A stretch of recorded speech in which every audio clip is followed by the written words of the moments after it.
distancia mucho más grande que la que se podría realizar a través de visión directa, o utilizando algún tipo de transmisión troposférica o ionosférica, donde el área de iluminación va a ser más grande. La historia de los satélites artificiales está íntimamente ligado al desarrollo de cohetes y principalmente a la Guerra Fría entre los Estados Unidos y la Unión Soviética, y a la guerra interespacial o la conquista del espacio. Los primeros fueron los rusos. El primer satélite fue el Sputnik 1. En el año 57 lo envía la Unión Soviética el 4 de octubre. ¿Sí? Y pega una vuelta alrededor de la Tierra, unas vueltas alrededor de la Tierra y vuelve. Más tarde envían el Sputnik 2 y se pone en órbita, y también es el primero en llevar un animal a bordo. Este es el famoso satélite que lleva la perra Laika. Dio unas vueltas y después fue recuperado. Más tarde entraría en la carrera armamentista los Estados Unidos, que lanza el Explorer 1 en el 58 desde Cabo Cañaveral, y en marzo envía el Vanguard 2. El Sputnik 3 fue un satélite soviético que fue lanzado en el año 58 desde Baikonur, cerca de Siberia, que es donde tiene emplazado el sistema de lanzamiento satélites de Rusia. Muy bien. El primer satélite activo que se puso en órbita fue el Courier, de propiedad estadounidense, lanzado en el año 60, equipado con un satélite de comunicaciones.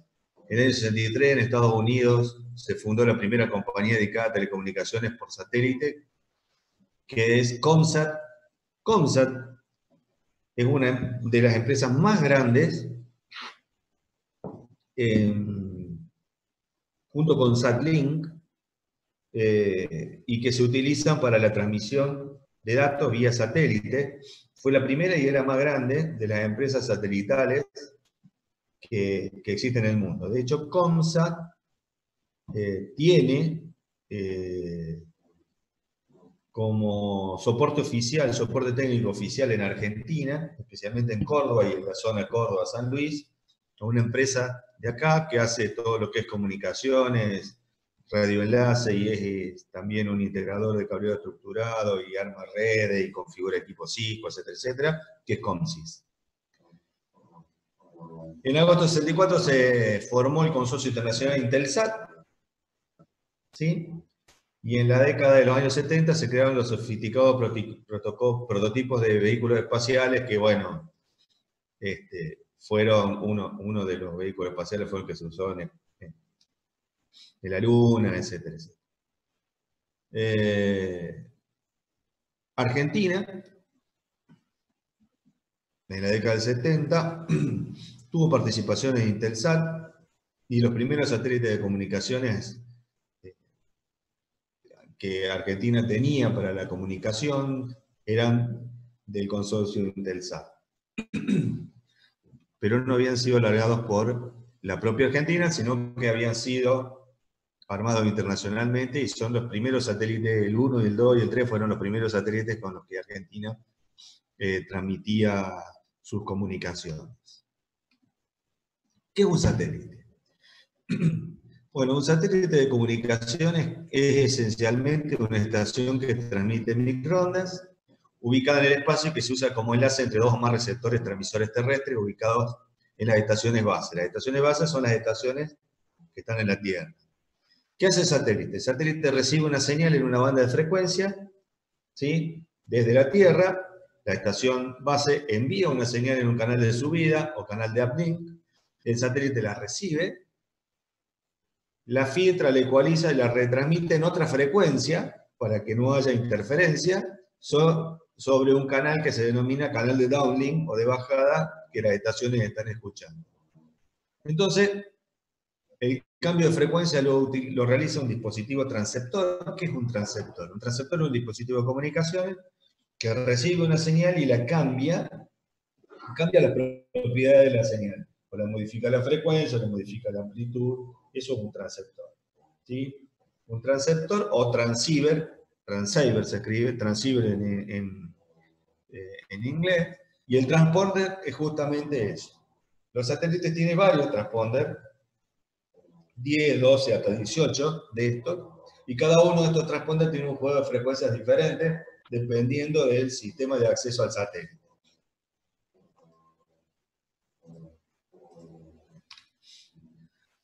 ¿Cuáles son los componentes que tiene un satélite? Bueno, el primer componente son las antenas que le permiten recibir la señal y retransmitirla. Después tenemos el transponder, que recibe la señal de uplink y la cambia la frecuencia a una de downlink. La computadora, que sirve para procesar instrucciones que le llegan desde la Tierra. El giróscopo, que sirve para mantener la posición en el espacio del dispositivo. Y tiene paneles solares para manejar, abastecerse de energía y manejar su energía. El satélite utiliza, dependiendo del satélite, ya vamos a ver, pero los satélites geoestacionarios, o sea, que se encuentran ubicados en un punto a una distancia de la Tierra equidistante, o que siempre lo vemos, ¿sí? La única energía que necesitan es el cohete que los lleva al satélite y lo coloca en órbita. Después es muy poca la energía que el satélite necesita para acomodarse, y solo gasta energía cada vez que tiene que hacer una reubicación de antena o alguna cosa así. Si no, no gasta energía. Entonces, muy poca la energía que el satélite consume. Tiene muchas celdas eléctricas con baterías que son recargadas a través de los paneles solares.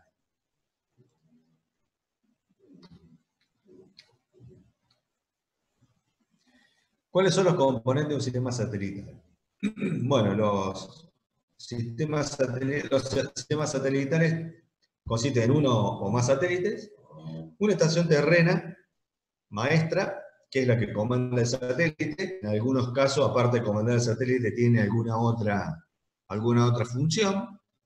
Un conjunto de estaciones terrestres que son clientes o receptoras que reciben y transmiten, o que solo reciben, que se denominan estaciones base. En los satélites, ya vamos a ver, que se clasifican en GEO, LEO, MEO o GEO con H, ¿sí? Telepuerto es la denominación de una estación terrestre que se usa como puerto de salida de las comunicaciones, ¿sí? De una región o ciudad a través de un satélite, a la cual llegan los datos a transmitirse por medio de diferentes tecnologías y medios físicos. Un sistema satelital, entonces, tiene una estación maestra que gobierna, ¿qué cosa? El satélite, y que en algunos casos tiene intervención en la técnica de acceso al satélite, por un lado, y todas las estaciones terrestres. Estas estaciones terrestres, ¿qué hacen? Utilizan con alguna técnica el espacio-tiempo del satélite para transmitir de un punto a otro punto. ¿Qué cosa transmiten? Bueno, transmiten generalmente información que reciben de un conjunto de carriers, que son clientes, y que necesitan hacer un salto de satélite para alcanzar una distancia muy grande. Entonces, la estación terrestre, ¿sí?, se encuentra en un determinado lugar y está conectada con distintos medios físicos. Puede ser por cable coaxial, puede ser por pares telefónicos, puede ser por fibra óptica, puede ser por radioenlace, con otras empresas de comunicaciones que lo que hacen es llevar sus datos hacia esa antena para que esta antena terrestre envíe al satélite y sea recogida en la otra punta por otra antena y distribuida del otro lado. Entonces lo que hacen es usar la red satelital como medio, como autopista de la información para llegar a la otra punta. Entonces a la antena esa, a la cual se llega por distintos medios físicos, lo que se denomina telepuerto. Y lo que están viendo en esa imagen es una foto del telepuerto de Bosque Alegre, que es uno de los 5 puntos que tenía la red argentina de telecomunicaciones Entel, ¿sí? De los 5 puntos: Mendoza, Rosario, Córdoba, Bahía Blanca, y el otro no me acuerdo, che. El otro no me acuerdo.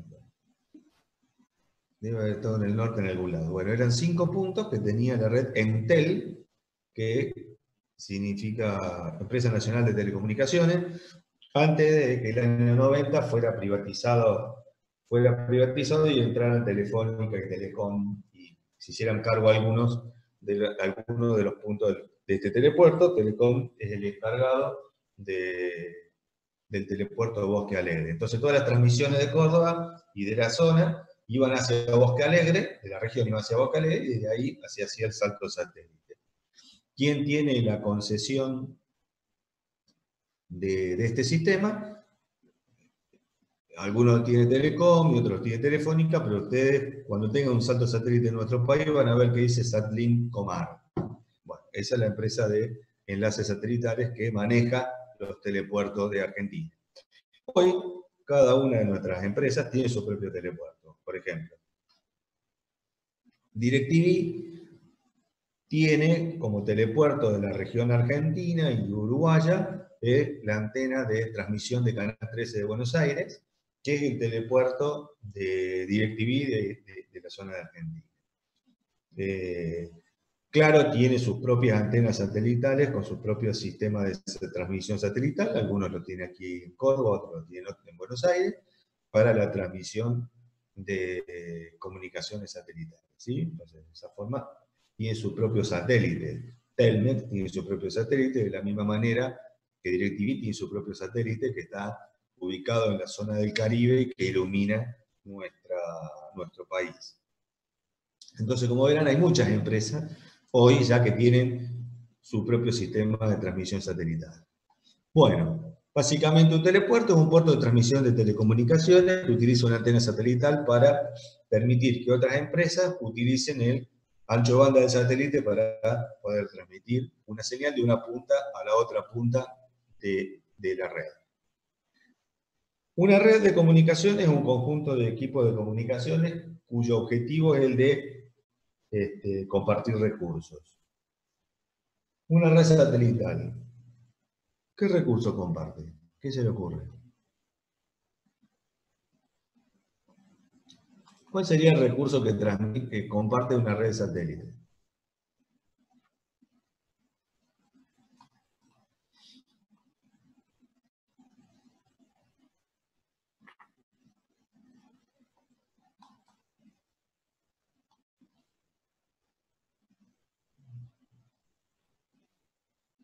¿Hay alguien del otro lado?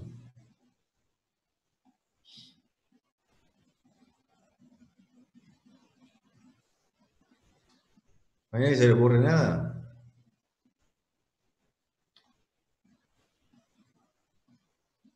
¿Eh?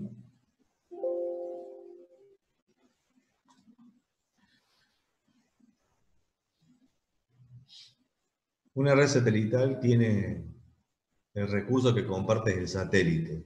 ¿Sí? Bien.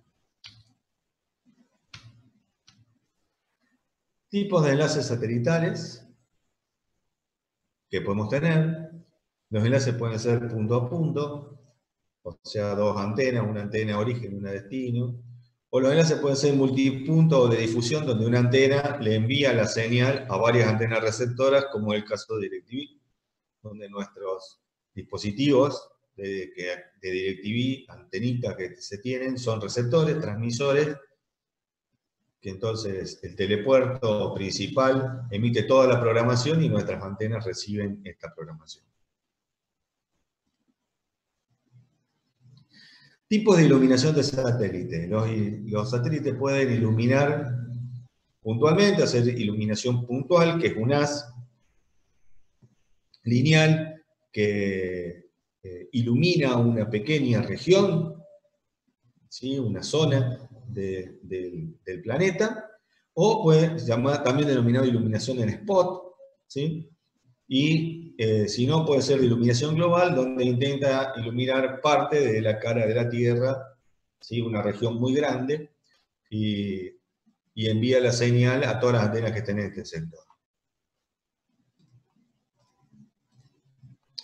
¿Cuáles son las principales bandas de frecuencia de transmisión satelital? Bueno, las principales bandas de frecuencia son la banda C, la banda Q y la banda K.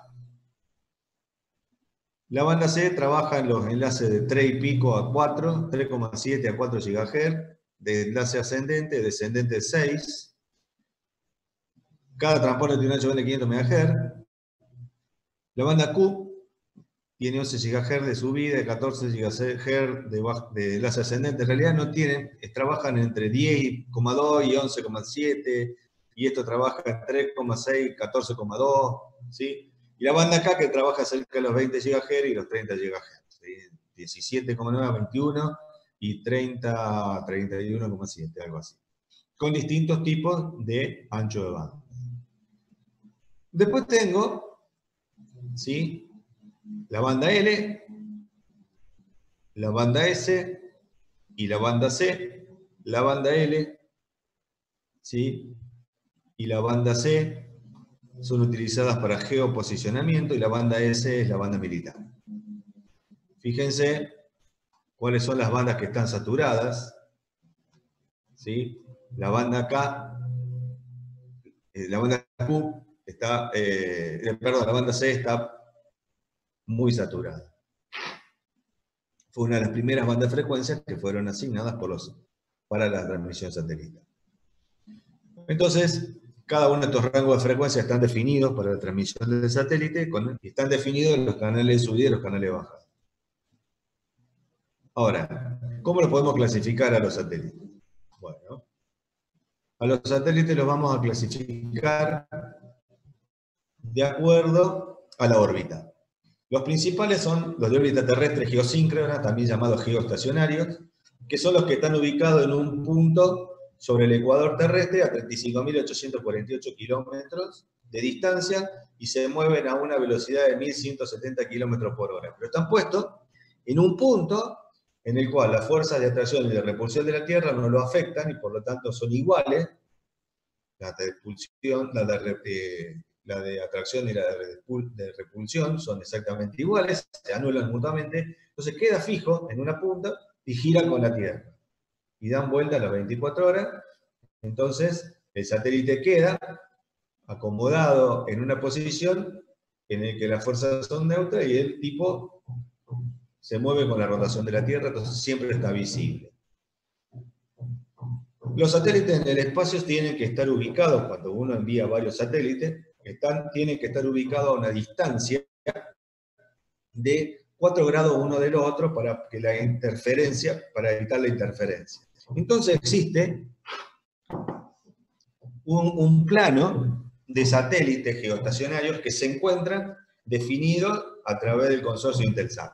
¿Sí? ¿Qué significa esto? Cada uno de los países del mundo solicita, ¿qué cosa? Un espacio para colocar un satélite. Se paga por ello, por supuesto. Entonces, cada país tiene un espacio, cada país que lo requiera, que forme parte del consorcio internacional, que lo requiera, ¿sí?, tiene un espacio para colocar el satélite. Si no usa ese espacio en un cierto determinado tiempo, puede ser asignado a otro país. Entonces, es importante para los países que soliciten un espacio de tiempo, tener reservado los espacios y colocar satélites. Por eso es tan importante los proyectos de instalación de satélites propios, o no, pues no necesariamente lo tenés que hacer vos el satélite. Se lo pedí a los rusos, a los franceses, a los coreanos, a los norteamericanos, o a los alemanes, que son los que han hecho satélites, o a los noruegos, suecos que han hecho satélites, ¿sí?, o japoneses, y ellos te lo ponen en órbita, y buenas noches, listo, es tuyo, lo pagaste, lo hizo otro, pero es tuyo, lo manejás vos. ¿Sí? O tenés delegada el manejo a una empresa, pero básicamente vos como país ocupás ese espacio. Entonces, si tuviéramos 90 satélites a 4 grados cada uno, podríamos cubrir todas las caras de la Tierra, pero ¿sí?, estos satélites tienen un problema: el retardo de transmisión. El retardo de transmisión es 240 milisegundos. ¿Qué significa esto? Que de que vos envías por tierra, llega el satélite y el satélite refleja la señal, o sea, recopia la señal, la retransmite, toda la historia, tardas 240 milisegundos. 120 milisegundos de uplink y 120 milisegundos de downlink, lo que lo hace, junto con un ancho de banda limitado, ¿sí?, un recurso caro. Bueno, para tratar de resolver el problema del retardo, aparecieron los satélites de órbita media. Estos satélites están ubicados a una distancia entre 4.000 y 13.000 kilómetros de la Tierra, pero claro, no están en un punto geoestacionario, entonces tienen que ser impulsados por un motor y la vida útil no supera los 20 años, ¿sí? Con la posibilidad de que tenga una falla el motor o se quede sin combustible o alguna cosa así y el satélite se caiga.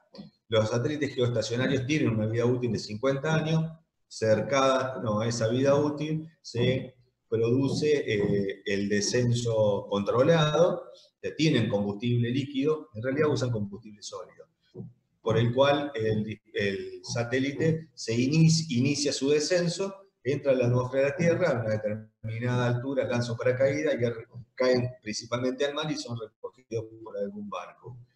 Los que se han caído por ahí, que hemos escuchado, cayeron en Entre Ríos, en Corrientes, en Argentina, o cayeron en el norte de Rusia, son los de órbita media que han tenido una falla. Pero estos tienen una estación terrestre que permanece visible entre 1 hora y 2 horas a la vuelta al satélite, porque el satélite no gira con a la velocidad de la Tierra, ¿sí? Sino que va más rápido. Entonces vos lo orientás y tenés visión de ese satélite por un cierto tiempo y después tenés que ir orientando la antena para seguirlo al satélite. Pasada las 2 horas ya no lo ves más, está muy lejos, entonces tenés que reubicar la antena o esperar que pegue la vuelta y obtenerlo visible otras 2 horas. ¿Sí? ¿Qué es lo que sucede? Que vemos nosotros en las películas, que van los SEAL y entonces tenemos tiempo de satélite y esas cosas, o cuando vemos las películas y dice, ahí viene el satélite americano, que te está... Bueno, son este tipo de satélites.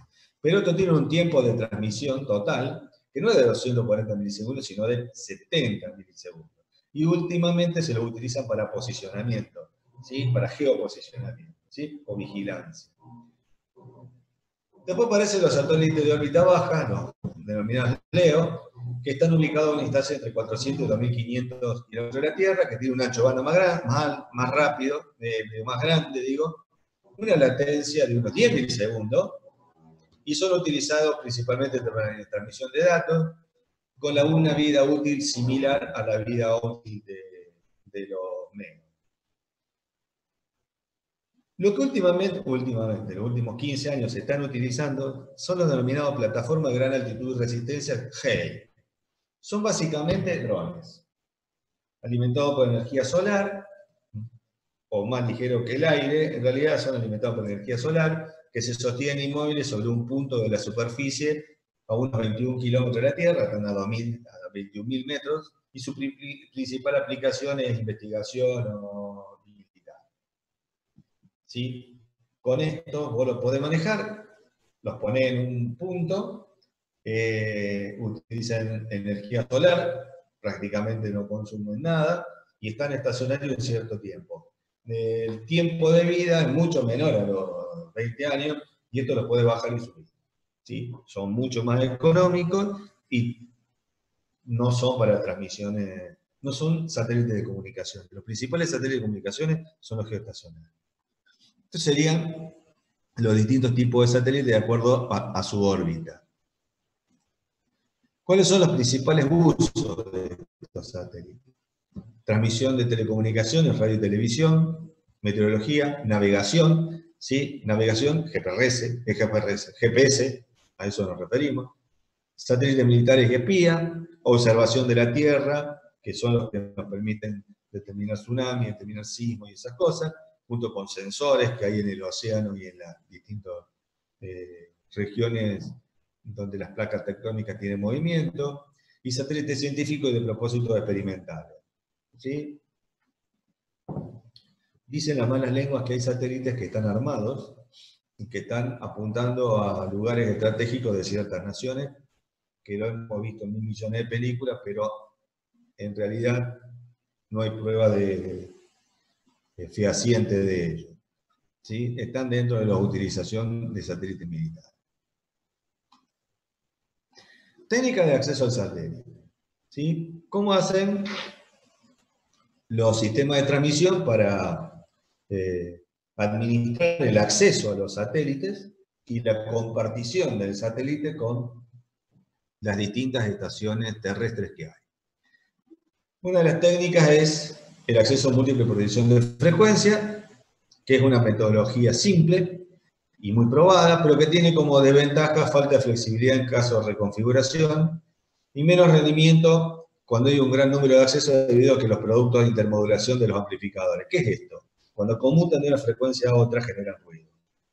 Entonces las bandas de frecuencia tienen que tener una falda, la separación de frecuencias tiene que ser importante para evitar el ruido de intermodulación.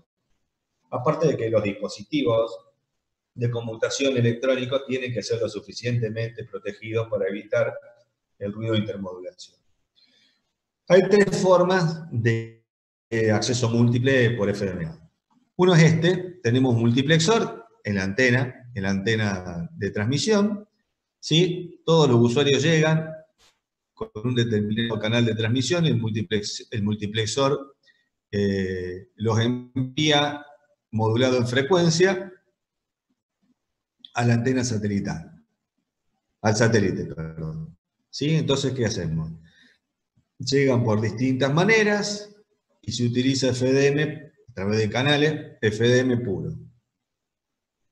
Ahora, la siguiente opción es recibir distintos tipos de usuarios, que pueden ser de voz y datos, ¿sí? Entonces lo que hace es multiplexarse por división de tiempo y después modularse el canal de backbone con PSK y enviar la modulación por PSK en vez de FDM. ¿Sí? Entonces en vez de modulación, modulo en fase. Y el tercero es la utilización de SC, que es la utilización de código, ¿sí? El SC-FDM, que vimos cuando vimos transmisiones de telefonía celular, que es lo que usaba HCPA para la transmisión, ¿sí? De la tercera generación. Entonces los usuarios vienen y se modula en frecuencia o se modula en amplitud, en fase, ¿sí? Y se aplica el código y se transmite los distintos códigos modulados en frecuencia y fase, ¿sí? Conjuntamente en un mismo canal, para que en un mismo espectro de frecuencia vos tengas varios canales multiplexados a través de un código, utilizando modulación por división de frecuencia. Estas son las tres.